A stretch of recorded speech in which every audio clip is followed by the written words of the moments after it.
So we were discussing the cycle, okay? We said that for this cycle, we have mainly 4 phases. We have first, from point 1 to 2, we have the compression. And since at point 1, we know everything, we know V1, we know P1, and we know the temperature T1. All of these are known. Using the compression ratio epsilon, they gave us the compression ratio. The compression ratio epsilon, which is equal to 11, is equal to V1 over V2. So from here, we can deduce the value of V2. So V2 is equal to V1 over 11, equal to 0.4 over 11. In general, it's better, here you can keep it in liter, okay? But after, whenever you want to calculate the mass and you use PV equal MRT with pressure in Pascal, volume should be in meter cube, okay?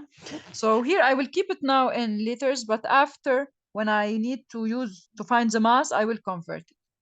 So now I got the volume at state 2. In order to get the other properties, all I have to do is to use the equation of adiabatic process. So the compression is an adiabatic process characterized by PVK equal constant. So, and I have the value of K. So I can apply between 1 and 2, P1 V1 to the power K equals to P2 V2 to the power K.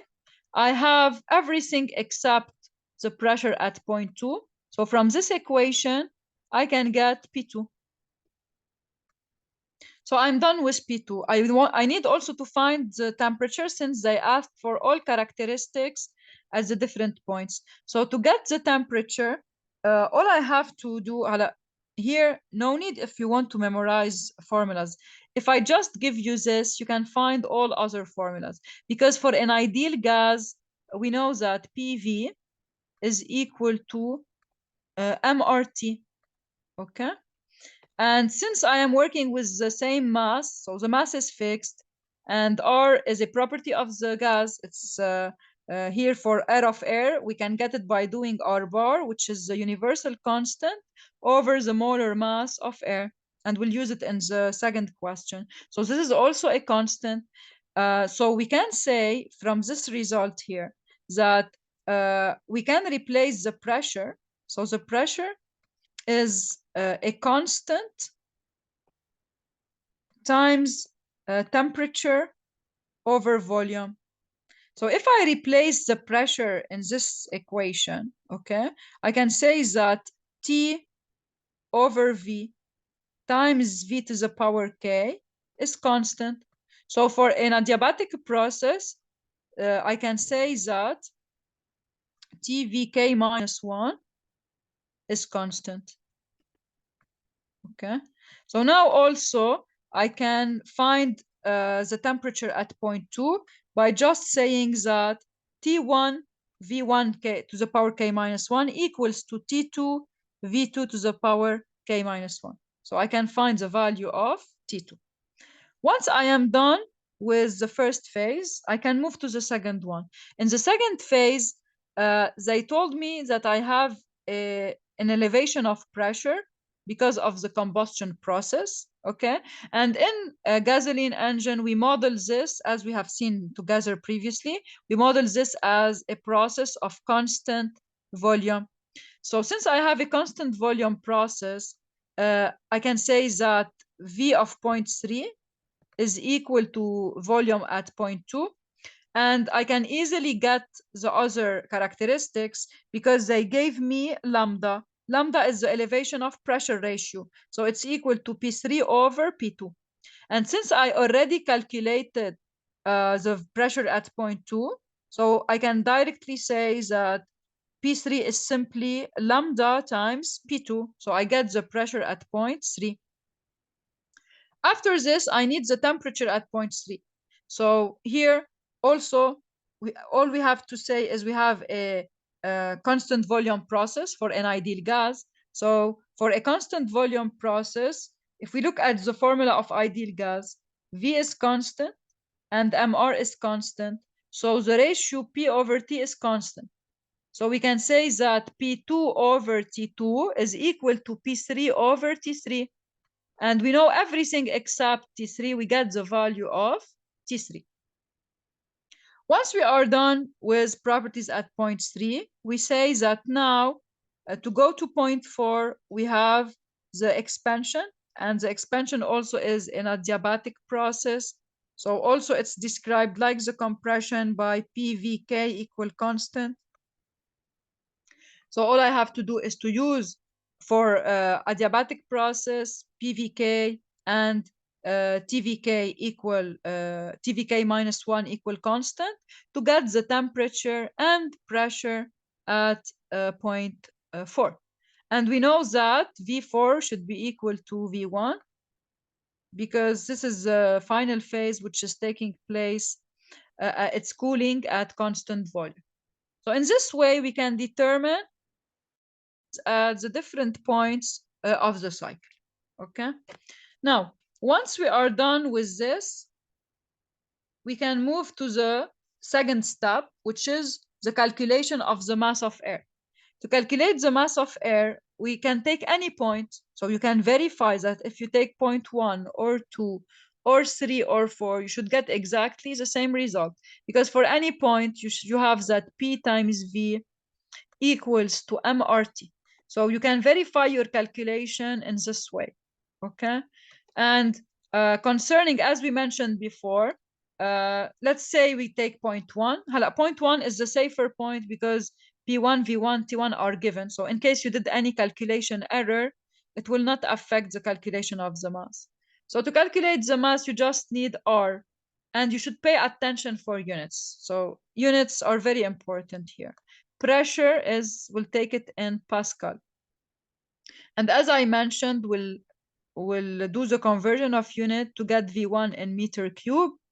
The temperature is in Kelvin, and R is in, should be in joule per kilogram Kelvin, okay? And we know that R is equal to R bar over the molar mass. And R bar is a universal constant. I will give it to you, but it is equal to 8314 joule per kilogram Kelvin. I divided by the molar mass of air, which is 29. So I can get what is the mass of air, okay? And I can verify if I take any of the other points that I should get exactly the same result.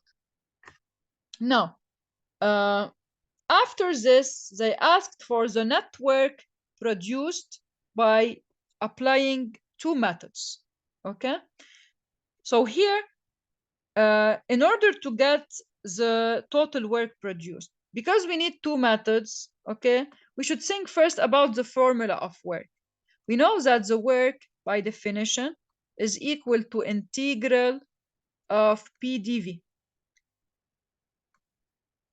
Okay, and we have seen this from the thermodynamics part. So if we have a cycle, if we illustrate the cycles that we have considered together again, this cycle is composed of 4 steps. And 2 of these steps are taking place at constant volume. So for these 2 steps, dV is 0, no change in volume, and therefore no work. So there is no work in this part and no work in this part. So we just have to take into consideration the work between 1 and 2 and the work between 3 and 4, okay? And when we write W equal integral PdV, we consider that the work is positive when produced by the system, okay? Because here, what will happen during the expansion after combustion, we'll have production of work. And this is why we use the thermal engines in order to deliver work, to deliver energy, to drive, let's say, the car, or to produce electricity, etc. So here we have a work that is produced, while during the compression, we are putting work on the system. So we expect that from 3 to 4, we'll get a positive result. So when we integrate from V3 to V4, PDV, we should get a positive result. And when we integrate from 1 to 2, we'll get a negative result because we are putting work in order to compress air. Okay, so this is the total work. Now, how to calculate these integrals? It's really simple because we know that during these two steps, the equation of pressure is related to volume by PVK equal to a constant. And we can get this constant because we can apply PVK or 2.3 or 2.4 to get the constant for process from 3 to 4. Okay, and the same for from 1 to 2. So we'll get together a general form that you can use for both processes. Since PVK is a constant, and you need to integrate with respect to volume, you can just replace the pressure by a constant over V to the power K. So now, when you perform the integral procedure, all you have to do is to say, I want to integrate. So I want to integrate PDV. And I will replace P by constant, the constant for the adiabatic process, over V to the power K. Okay. And this function is very simple to integrate because, so when I do it from V3 to V4, okay, you know that the integral, this is V minus K, okay? The integral of V minus K is V to the power minus K plus 1 over minus K plus 1. Because if you have a function V to the power n, the integral is Vn plus 1 over n plus 1. Okay, so all you have to do is to say that if I integrate, I get the following. I get the constant times V to the power minus K plus 1 over minus K plus 1.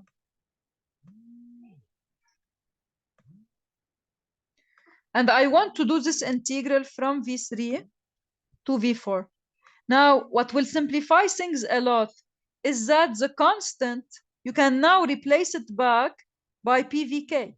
So if you replace the constant back by PV to the power K, and you multiply by V to the power minus K plus 1, you will obtain a very simple form, because if you simplify, you will just get PV. So for an adiabatic process, the work is simply PV over 1 minus K between V3 and V4, yani between points 3 and 4. Okay, so now you just have to write, this is equal for the process from 3 to 4, this is equal to P4 times V4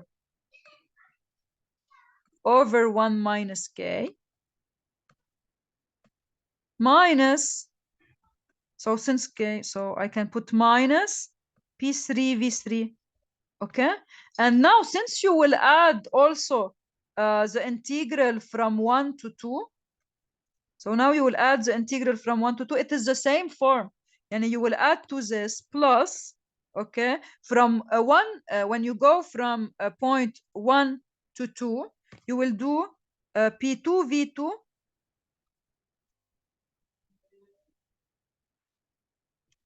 minus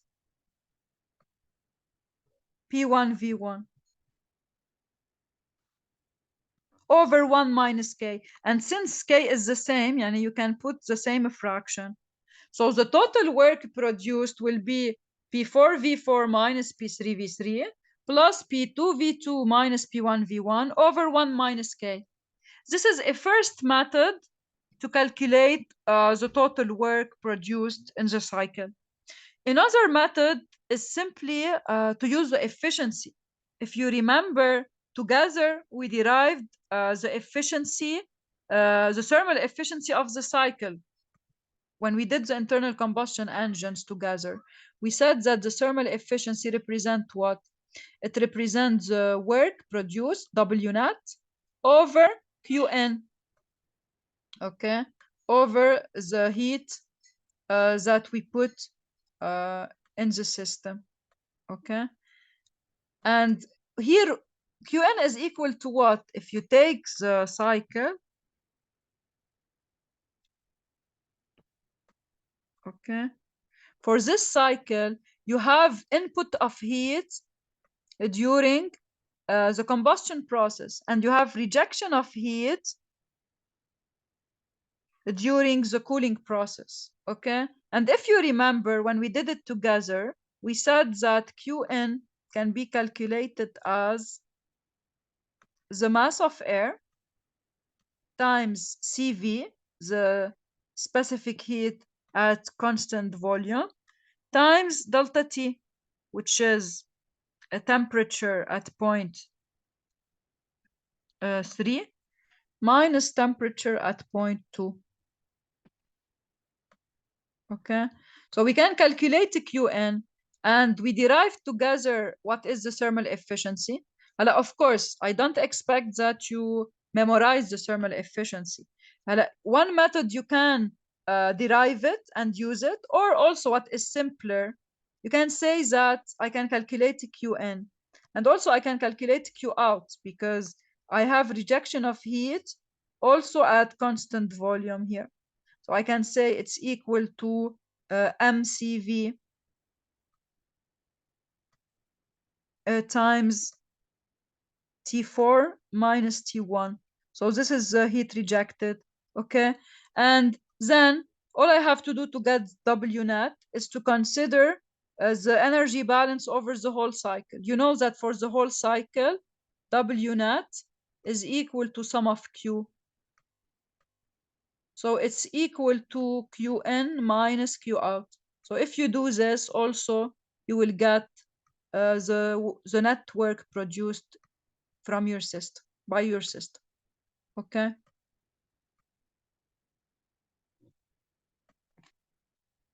So this is about the question of finding the work by two methods. And finally, knowing that the combustion efficiency is 90%, calculate the heat of combustion in kilojoule per kilogram. What do they mean by this question? Okay, you know that we defined together before the thermal efficiency. We said that the thermal efficiency is W net over Qn. Okay, so the thermal efficiency represents what we actually produce over the heat input that we are getting from combustion, okay? But actually, whenever you have a fuel and you burn it, you don't have, you will have losses. Yani, you will not have the full quantity that is will really undergo combustion, or you might have also some losses because of heat loss to the environment, etc. So there is a lot of factors that can reduce the amount of heat delivered by the combustion. That's why we say that if we burn a certain mass m of fuel, in ideal case, okay, if we don't have any losses, this mass of fuel should produce as heat m times the heat of combustion, okay? So if I call QHV, let's say QHC is the heating value, okay? So heat of combustion, or sometimes we call it heating value. So the heating value is the one that we already discussed. It can be provided, let's say, in kilojoule per kilogram, for example, okay, or in megajoule per kilogram. So in case I have 100% combustion, so I have no losses at all, when I burn a mass m of fuel, I am expected to get this amount of heat provided, okay? But actually, what I'm getting in this problem is Qn. And to know how can I relate the two, this is why they gave me the combustion efficiency. So if you want, the combustion efficiency will represent the fraction that I was able to extract over the maximum that I can get. So the combustion efficiency that they provided for me, which is 90%, equal to 0.9, is equal actually to the heat that I was able to extract, which is Qn, okay, over the maximum heat that I can get, which is the mass of the fuel times the heating value. So in this equation, I have everything except the heating value, because I know Qn, I already calculated Qn in the previous step. I know the combustion efficiency, which is 90%. So I can simply say that the heating value, QHB, is equal to Qn over the mass of fuel that is burnt over the combustion efficiency. So this is how I can deduce the heating value of the fuel that I used in my combustion process. Okay. So this was the correction of the assignment. In case you have any other question, feel free to send it to me anytime. Okay. Any question before we stop? Okay, thank you. Bye. Doctor? Yes, Doctor? yes, Rand. One question for the final. Yes, I checked the problems for chapter 7 and 8 yes. We will. on Moodle. Yes, you already have, the correction of all of these problems, and also I will organize a live session to revise together, whenever you can before the final, to recap all ideas. Yes, please. Okay, sure. Okay, thank you. Welcome. Bye.